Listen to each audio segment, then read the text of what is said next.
Bonjour. Rachida Brakni, c'est une très belle rencontre.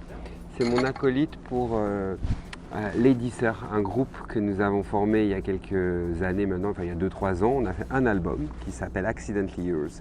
Voilà, c'était une amie et c'est quelqu'un que j'apprécie beaucoup. J'adore sa démarche, j'aime sa curiosité, j'aime son ouverture d'esprit.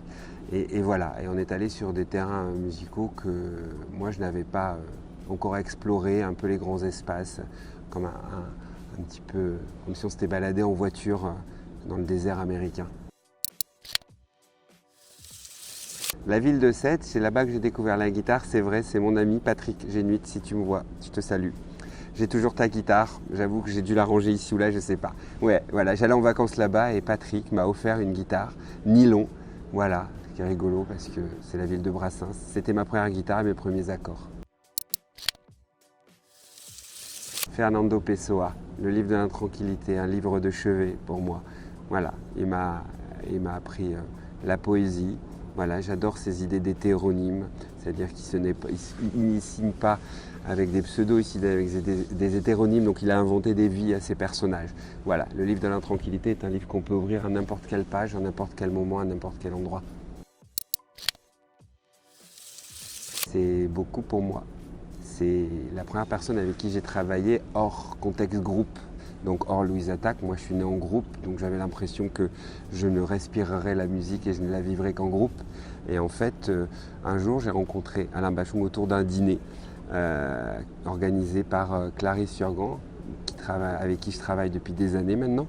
Et le but de ce dîner, il était beau, je trouvais, c'est que c'était juste de se rencontrer. Il y avait lui, il y avait un de mes camarades de Louise, il y avait moi, il y avait un chanteur que Alain Bachung aimait beaucoup et que moi j'aime beaucoup, qui s'appelle M. Ward, un Américain. Et voilà, on est ressorti de là ayant bien discuté, ayant bien rigolé. Et on s'est rappelé quelques jours plus tard, et Alain Bachung cherchait des chansons. Et comme ça, petit à petit, on a commencé à faire un petit bout de chemin ensemble. C'est tellement beaucoup pour moi. Il n'a pas commencé en faisant des clips parce qu'il avait fait déjà Regarde les hommes tomber, je pense. Mais Audiard, il a réalisé un clip pour Louise Attaque sur la chanson qui s'appelle Ton invitation. Il a une super belle idée, il nous avait vendu une idée où en fait en travaillant soit en filmant en accéléré et au ralenti, il arrivait après à avoir une matière qu'il avait rapprochée de celle de Francis Bacon dans leur peinture. Voilà, c'est un très bon souvenir. Nous, au bord tous les quatre, Louise Attaque, au bord d'un ring de catch. Voilà. Donc voilà, puis bon, c'est un grand cinéaste et un monsieur que je connais un petit peu et c'était toujours agréable. C'est un trafic de mélodies, de mots, de sons. Voilà, j'espère, avec une ligne claire qui serait les mélodies. Voilà. Et puis des rencontres, des très belles rencontres. Moi je fonctionne au récit, ce que j'ai envie de raconter, et à la rencontre. Et là, la rencontre, elle s'est faite plutôt vers Los Angeles, où je suis allé plusieurs fois.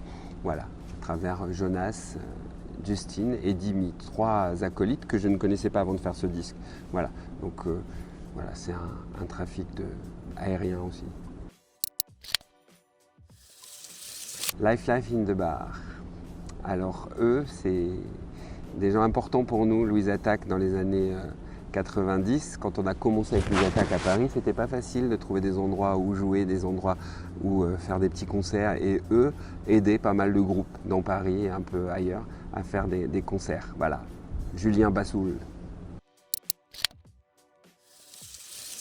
Le curieux de service.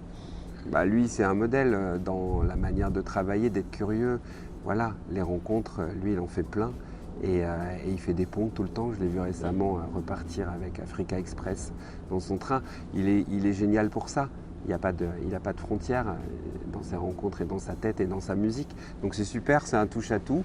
Et j'aime bien ça. Puis je trouve qu'il n'oublie pas que travailler, ça ne veut pas dire gommer tous les défauts, gommer toutes les aspérités et autres. Donc ça, j'aime bien ça aussi chez lui. Alors eux aussi savent faire beaucoup de bruit et ils savent avoir beaucoup de douceur. C'est le groupe un peu sur lequel on s'est appuyé avec Louise Attaque. C'est un groupe de folk américain de Milwaukee.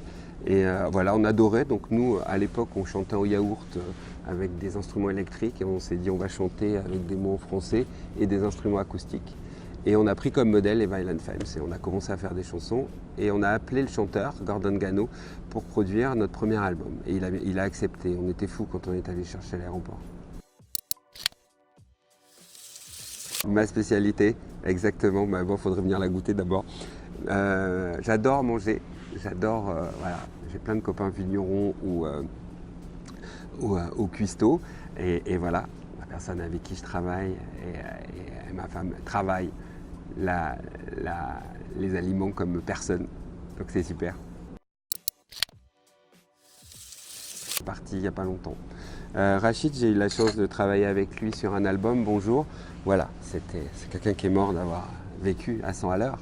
Et il était super de curiosité, de mélange, d'enthousiasme, complètement décomplexé par rapport à tous les sujets. Et voilà, j'ai lu là, je viens de lire une petite lettre que Brian Eno l'a faite où il décrit bien Rachid, avec qui il avait des conversations en 3 langues, voilà, tout se mélangeait tout le temps. Et il avait ça avec lui, quelqu'un qui allait de l'avant. J'avais eu la chance de la croiser une première fois en 2009. Elle cherchait une chanson et j'avais proposé une chanson qui s'appelle Ilia. Et elle avait eu la gentillesse de la prendre et de la chanter. Et on s'était croisés comme ça, petit moment suspendu en studio. Et puis on ne s'est pas recroisés. Et là, faisant Trafic, il y a une chanson dans Trafic qui s'appelle Tu me manques, pourtant tu es là. Et je lui ai envoyé la chanson, lui demandant si elle ne voulait pas qu'on la chante tous les deux. Et j'ai eu la chance de la recroiser et c'était tout aussi magique et tout aussi suspendu, un petit moment de studio. Voilà. C'est une personne que je connais peu finalement, mais dont j'apprécie le travail et dont j'aime beaucoup la voix et la démarche. Lisbonne, un pont, le même gars qui a fait le pont de San Francisco. J'aime bien les ponts, moi. J'adore. Lisbonne, c'est une ville dans laquelle je suis allé régulièrement ces derniers temps parce que Rachida Brakni, dont on parlait tout à l'heure, habite là-bas. Et quand on a fait les 10 Sœurs, on en a fait un bout à Paris parce que elle était là souvent et qu'elle habitait à Paris avant et que moi j'habite à Paris. Puis on est allé à Lisbonne. Voilà, c'est aussi la ville de Pessoa. Voilà, c'est une super ville qui est en pleine explosion, expansion. Voilà, et il y fait d'où vivre, j'ai l'impression. Alors après, moi, j'y vais pas. C'est toujours facile de dire ça d'une ville quand on y a passé que quelques jours, mais j'y retourne toujours avec bonheur. Le foot, Alain Giresse. Je sais pas si c'est 82 ou 84, ça je dirais 82. 82, ouais. Le foot, j'adore ça. J'adorais ça. Je m'y suis mis très jeune. Je voulais être footballeur. Je jouais avec ma paire de chaussettes dans la maison. La paire de chaussettes, c'était le ballon et les pieds de la table, c'était le but. Alors j'en ai gagné des Coupes du Monde, j'en ai perdu aussi. J'ai eu beaucoup de déceptions dans ma vie footballistique. Et puis un jour j'ai troqué le ballon contre une guitare que Patrick m'a donnée. J'aime bien, il y a une phrase que j'aime beaucoup de Eric Cantona, que j'ai croisé puisque c'est le compagnon, c'est le mari de Rachida Brakni. Et voilà, il le dit dans Looking for Eric, le film. Il dit que son plus beau but c'est une passe. J'aime bien cette idée-là, évidemment, voilà. Le ballon circule, j'aime bien la circulation, j'aime bien... Voilà, c'est un sport collectif, j'aime bien ça. Dans le foot actuel, il y a quelqu'un justement où tu trouves qu'il a la même beauté dans le geste qu'un Platini ou un Giresse dans la dernière passe? Dans la dernière passe, je sais pas, non. Si, il y en a, mais toi... Ouais, Modric, c'est vrai qu'il est beau, puis il a une telle abnégation, il a une telle volonté d'avancer. Ouais, Modric, c'est vrai que c'est un très beau joueur. Très beau joueur. Ouais. Merci beaucoup. Correct. Merci à vous.